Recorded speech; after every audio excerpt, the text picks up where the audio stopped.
visions through my dreams, seeing myself swimming in the universe. My ancestors gave me gifts to read cards, predict and heal. My name is Daphne, but spirit calls me Babylon. Angels communicate through numbers. Intuition is so deep.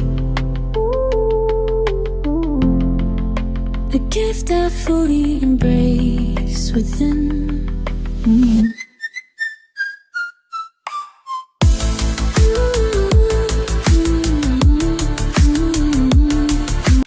Hi everyone! Welcome po sa inyong almost personal reading.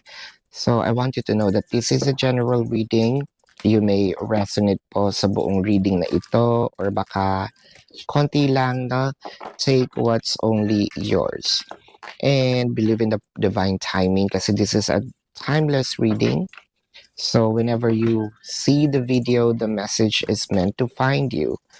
So magsimula na tayo with the Seven of Cups, the Ace of Pentacles, and the Queen of Wands.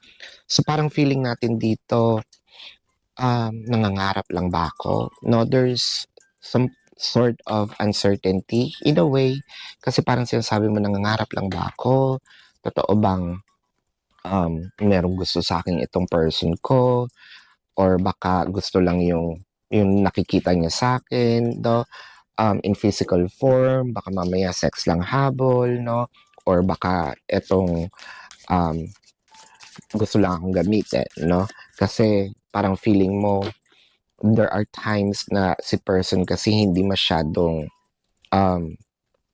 engaging, no, sa atin. Meron din mga pagkakataon na siguro tahimik si person, nawahuwala, hindi natin makita. Kaya medyo meron tayong mga doubts. Kay person, may doubts tayo sa takbo ng relationship. Madaming nangyayari, no, sa isip natin. Gusto sana natin, no, na medyo mag-escalate itong relationship na ito, no, to another level of commitment.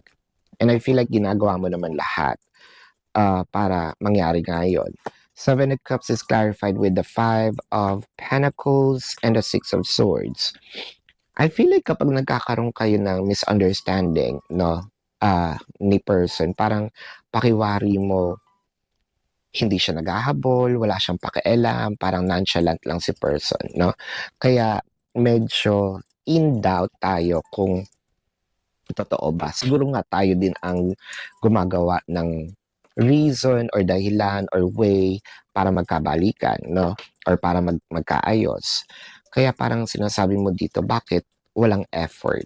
Either walang effort or nakukulangan ka, no, sa mga ginagawa nito ni person.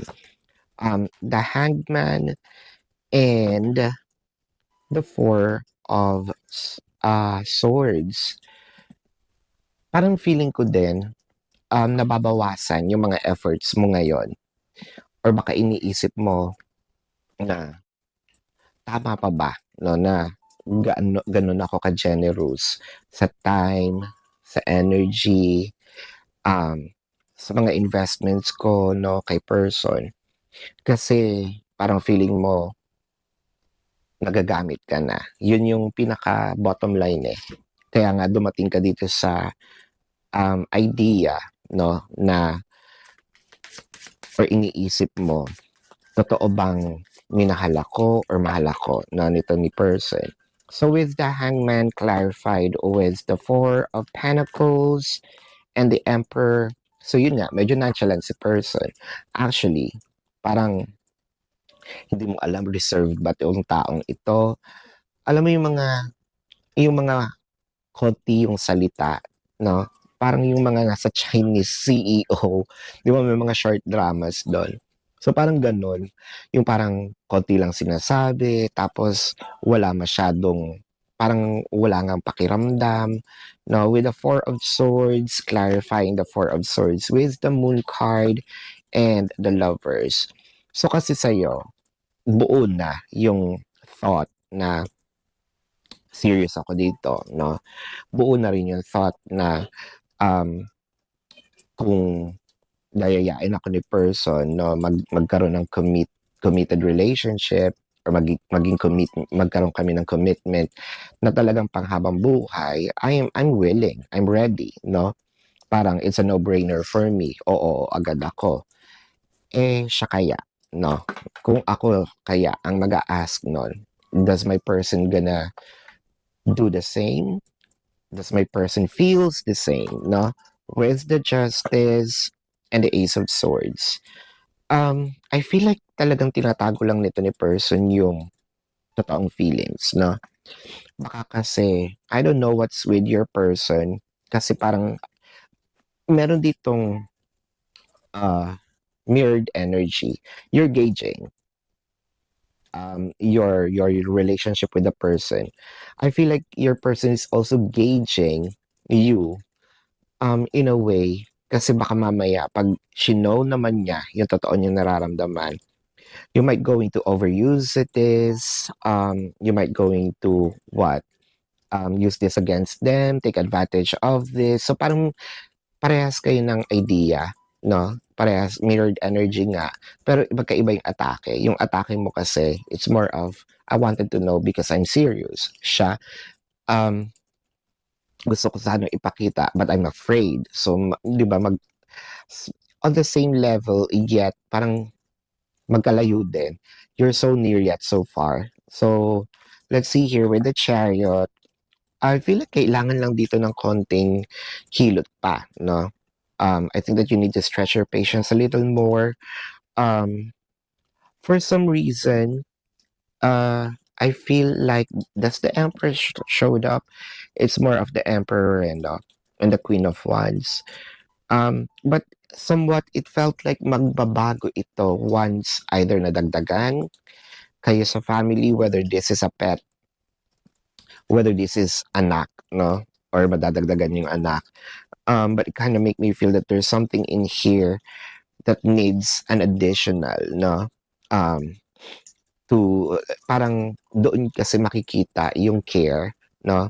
Probably it's time for you to, kung nagkaka-discussion na kayo, no? For you to have a pet, whether that is a cat, a dog, what have you.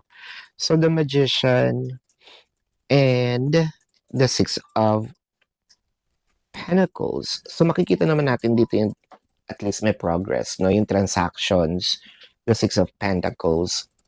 This is the what I am giving you is what I am getting is what I'm giving you. So parang ganun na nga din. Ngayon, sa mirrored energy pa rin, 'di ba? Kung ano yung nakikita ko, yun din yung binibigay ko.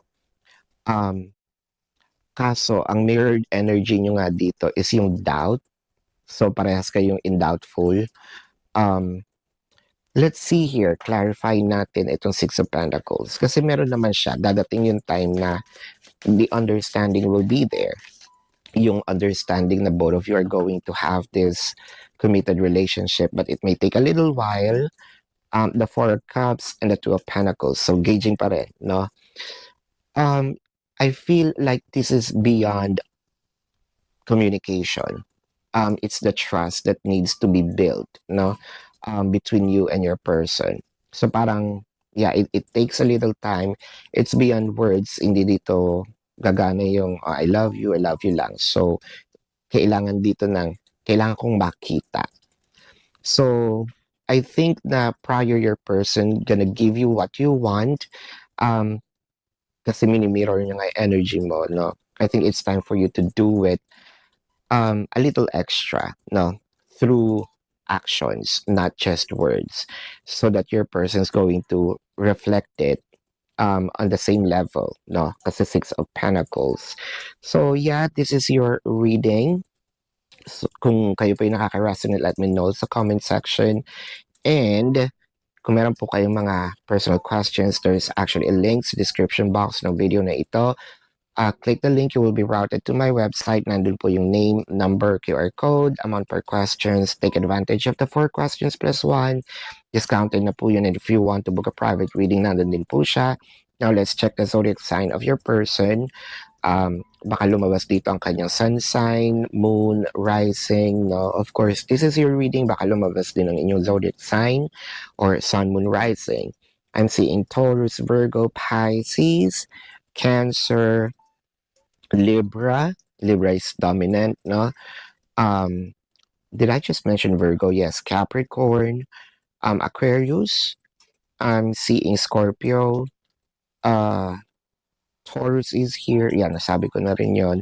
Leo, Aries, Cancer, Gemini, Pisces. Yeah, paulit-ulit tayo doon. Yan, so this is your reading.